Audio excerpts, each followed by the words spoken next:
खड़े हो गए। देवताओं की स्तुति से जब भगवान प्रसन्न नहीं हुए तो देवता कहते हैं एक काम करो। क्या? बोले लक्ष्मी मैया के पास चलो। देवी देवी जी अगर स्तुति करेंगी तो भगवान का क्रोध शांत हो जाएगा। देवता लक्ष्मी मैया के पास आए, बोले माता जी अगर आज आपने स्तुति नहीं करी, अगर भगवान का क्रोध शांत नहीं हुआ तो पूरा त्रैलोक्य भस्मीभूत हो जाएगा।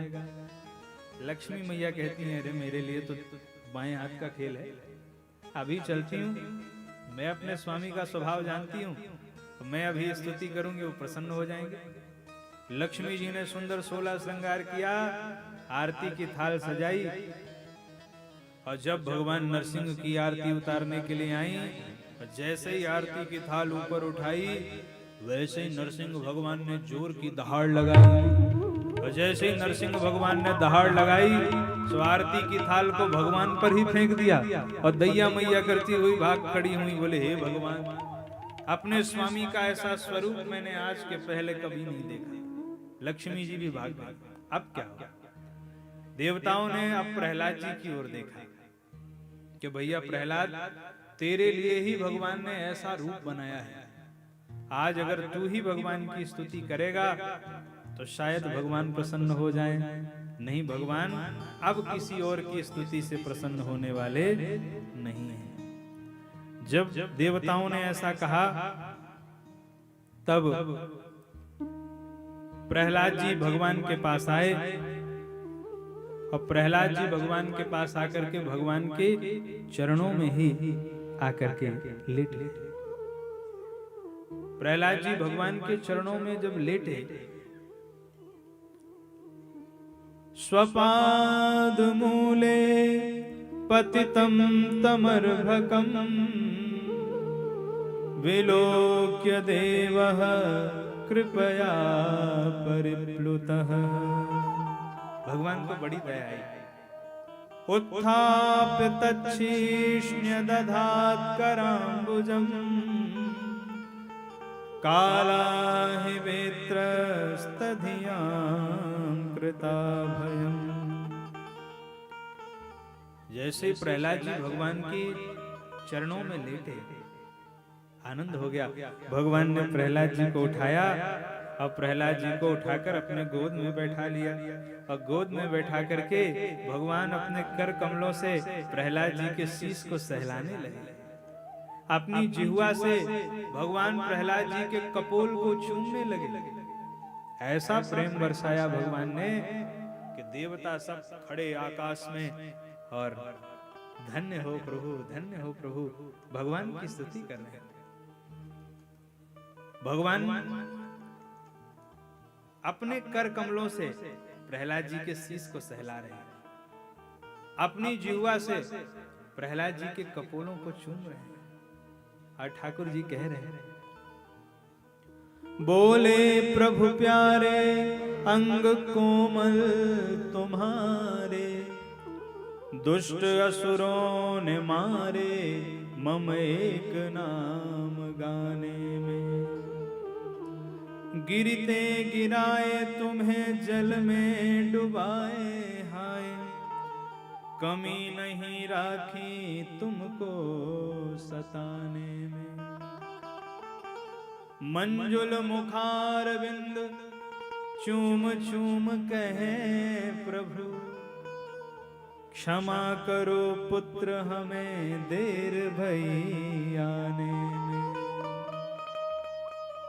भगवान दोनों हाथ जोड़ के प्रहलाद जी से कह रहे, प्रहलाद हे पुत्र, आज तक भक्त के पुकारने में देर हुई है, भगवान के आने में देर नहीं हुई, पर तेरे संदर्भ में तो उल्टा हो गया। आज भक्त के पुकारने में देर नहीं हुई प्रहलाद, आज भगवान के आने में देर हो गई, इसलिए मैं क्षमा मांगता हूं, तुम मुझे क्षमा कर, क्षमा करो पुत्र हमें देर भई आने। प्रहलाद जी की आंखों से अश्रुपात होने लगा। प्रहलाद जी कहते हैं, प्रभु आज एक चीज तो पक्की हो गई, इतने बड़े बड़े देवताओं ने आपकी स्तुति करी, आप किसी की स्तुति से प्रसन्न नहीं हुए, पर आप मेरी स्तुति से प्रसन्न हो गए। क्यों प्रसन्न हो गए?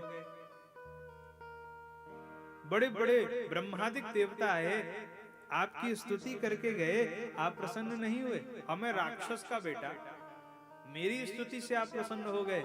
इससे तो एक ही बात स्पष्ट होती है प्रभु, भक्त्या तुतोस भगवान गजयूथ पाय। इससे एक ही बात सिद्ध होती है प्रभु कि आप केवल एक रिश्ता मानते हैं, अब वो रिश्ता है भक्ति का, और आप किसी रिश्ते को नहीं मानते। मन्ने धनाभिजन रूप तपः श्रुतौज, तेज प्रभाव बल पौरुष बुद्धि योगा। नाराधना यहि भवन्ति परस्य पुंसो, भक्त्या तुतोस भगवान गजयूथ पाय। आप धन को नहीं मानते, कुलीनता को नहीं मानते, रूप को नहीं मानते, तपस्या को नहीं मानते, विद्या को नहीं मानते, ओज को नहीं मानते, तेज को नहीं मानते। आप केवल अगर मानते हैं तो केवल भक्ति के रिश्ते को आप स्वीकार करते हैं, बस एक रिश्ते का स्वीकारते हैं, और वह रिश्ता भक्ति का रिश्ता है। और यही बात भगवान ने कही है। किससे कही है भगवान ने ये बात? भगवान ने यही बात कही है माता सबरी से।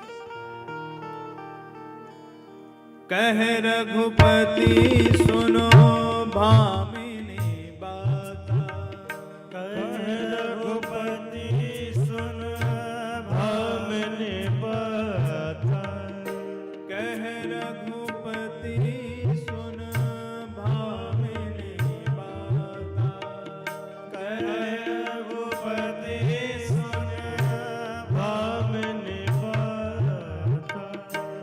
मानहु एक भक्ति करना,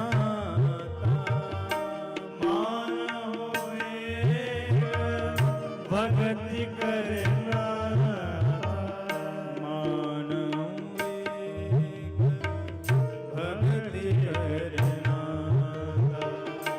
मानहु एक भक्ति करना।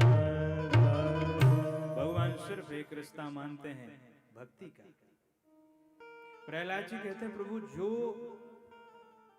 जो कृपा आप मेरे ऊपर किए हैं, ऐसा सौभाग्य आज तक न तो आपने भगवान शिव को दिया होगा और न तो आपने अपनी पत्नी को दिया होगा। आपकी पत्नी लक्ष्मी को भी आपने इतना सुख, इतना सौभाग्य नहीं दिया होगा। बताइए, मुझे अपने गोद पर बैठा करके अपने हाथों से, अपने कर कमलों से मेरे शीश को सहला रहे हैं, अपनी जिह्वा से मेरे कपोलों को चूम रहे हैं। ऐसा सौभाग्य तो आज तक ना आपने भगवान शिव को दिया होगा और न माता लक्ष्मी को दिया होगा। क्या कृपा आप बरसा रहे हैं प्रभु, आपकी बड़ी कृपा। न ब्रह्मणो न तु भवश्च न वैरमाया, यन्मेर्पितः शिरसि पद्मकर प्रसाद। यह सौभाग्य आपने न ब्रह्मा को दिया होगा, न शिव को दिया होगा, न लक्ष्मी को दिया होगा, जो सौभाग्य आज आप मुझे दे रहे हैं प्रभु। भगवान प्रसन्न हो गए। भगवान ने कहा, प्रहलाद, तुझे मेरे इस भयंकर रूप से डर नहीं लग रहा है? ऐसा भयंकर रूप मैंने बनाया हुआ है, सब देवता कांप रहे हैं, तुझे डर नहीं लग रहा है? प्रहलाद जी कहते हैं, प्रभु जंगल में जब शेर दहाड़ता है तो सारे जंगली जीव कांप जाते हैं, पर शेर का बच्चा थोड़ी डरता है। शेर के दहाड़ने से शेर का बच्चा नहीं डरता है। आप कैसा ही भयंकर रूप बना लो, मैं आपका पुत्र हूँ, मैं भला आपसे कैसे डर सकता हूँ। ना हम विभेम्य जितते भयानकास्य, और भयंकर बन जाओ आप, पर मैं क्यों डरूं, मैं तो आपका बेटा हूं। बेटा कभी बाप से डरता है क्या? शेर का बच्चा शेर से डरता है क्या? नहीं डरता, तो मैं भी आपसे नहीं डरता। भगवान प्रसन्न हो गए। भगवान ने कहा, प्रहलाद वरदान मांगो। प्रहलाद जी कहते हैं, प्रभु ये मांगने की इच्छा का ही जन्म न हो, तब भगवान ने वरदान दिया, एक मनवंतर तक राज्य करो और एक मनवंतर राज्य करने के बाद तुम मेरे ही लोक में आओगे। प्रहलाद जी का राज्याभिषेक किया। प्रहलाद जी ने कहा प्रभु बस एक कामना आ गई, ये मेरे पिता हैं, इनकी अधोगति नहीं होनी चाहिए। भगवान कहते हैं प्रहलाद, जिस वंश में तेरे जैसा वैष्णव जन्म ले लेता है उस वंश की तो 21 पीढ़ियां तर जाती हैं, फिर ये तो तेरा पिता है। और दूसरी बात, जिसने मेरी जंघा पर अपने प्राणों को त्यागा हो उसकी तो परम गति हो ही जाएगी, उसमें कोई संशय नहीं करना चाहिए। इस प्रकार भगवान ने कृपा करी। भगवान सुखदेव जी कहते हैं राजन अब तुम ही बताओ